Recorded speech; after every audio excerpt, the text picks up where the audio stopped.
मित्रों, गुरु वशिष्ठ जी भरत जी से आगे कहते हैं, हे भरत, महाराज दशरथ जी धर्मशील राजा हैं, उनके लिए कुछ सोचने की बात नहीं है।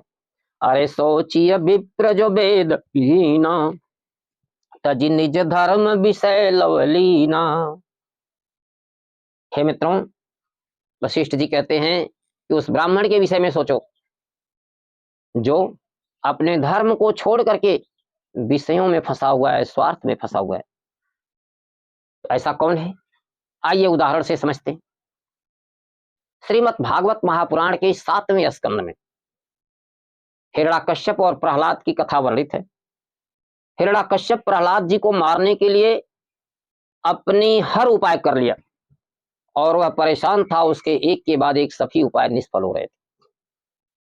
गुरु शुक्राचार्य जी तपस्या करने गए हुए थे। वह तपस्या से लौट आए। उन्होंने सारी बात सुनकर कहा, हे राजन, आज की रात प्रहलाद की अंतिम रात्रि होगी। मैं प्रचंड कृत्या उत्पन्न करके प्रहलाद को मार डालूंगा। कल सुबह राजमहल में उत्सव होगा, तुम आनंदोत्सव की तैयारी करो। यह कहते हुए प्यारे भक्तों, यह कहते हुए शुक्राचार्य जी यह भूल गए कि भगवान के भक्तों के समीप कोई भी तांत्रिक क्रिया पहुंच ही नहीं सकती। भगवान अपने भक्तों की हर पल रखवारी करते हैं। आइए इस कथा में यह बात आराम से देखिए।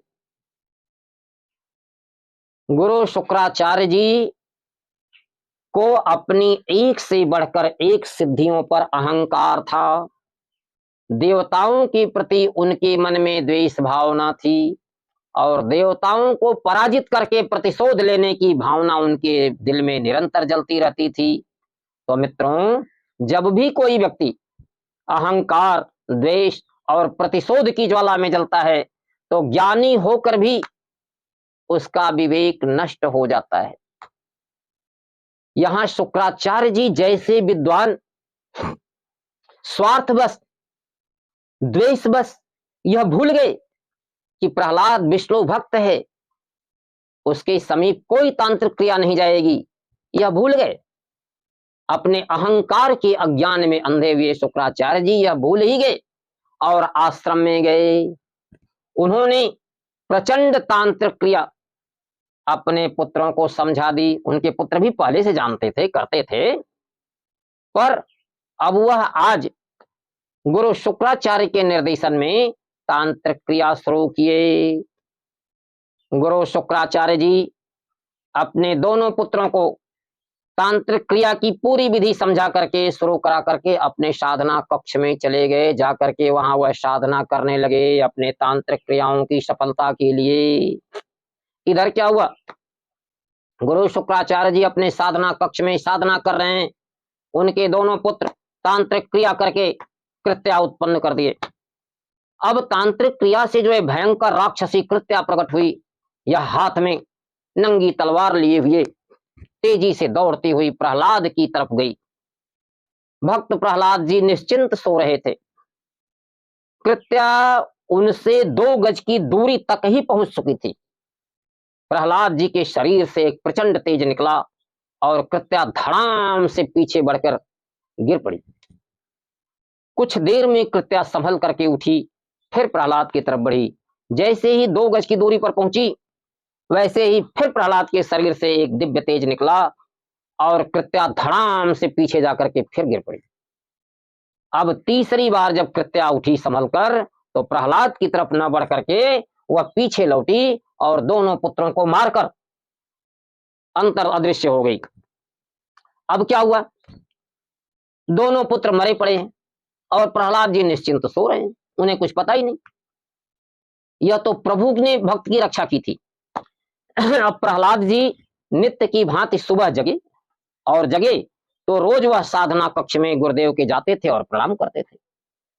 अब प्रहलाद जी नित्य की भांति जगे और गुरु शुक्राचार्य जी को प्रणाम करने के लिए उनके कक्ष में पहुंचे।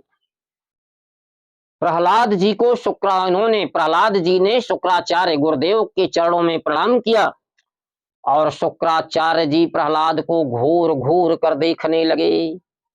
प्रहलाद जी ने पूछा, गुरुदेव, आप मुझे इस प्रकार क्यों देख रहे हैं? अब शुक्राचार्य जी अपने को रोक न सके। उनके मुख से निकला, अरे तो कैसे बच गया? वह जो कृत्या मैंने उत्पन्न की थी, जो तांत्रिक क्रिया हुई थी, उसका क्या हुआ?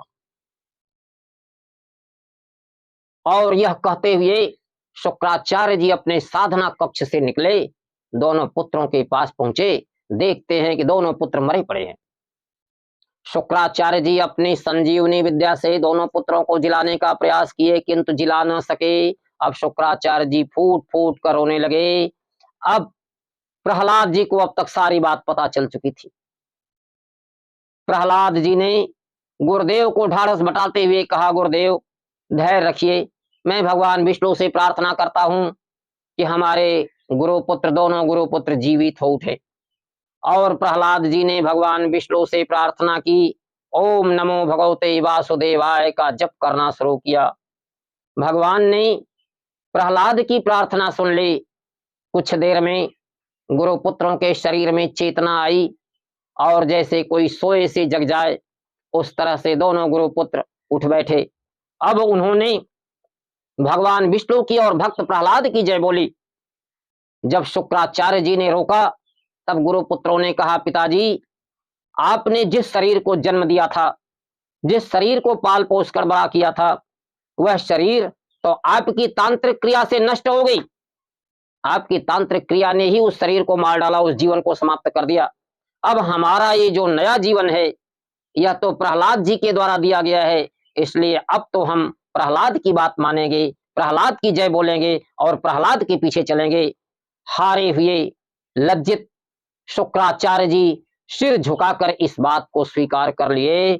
उन्हें तो यही खुशी हो गई कि कम से कम उनके दोनों पुत्र जीवित तो हो गए। अब शुक्राचार्य जी दोनों पुत्रों और प्रहलाद के साथ राज दरबार में पहुंचे। हिरण्याकश्यप गुरु शुक्राचार्य को इस तरह आते हुए देखकर आश्चर्यचकित हो उठा। उसने पूछा, गुरुदेव, मैं यह क्या देख रहा हूं? अब गुरु शुक्राचार्य ने सारी बात बताते हुए कहा, राजन, मैं हार गया।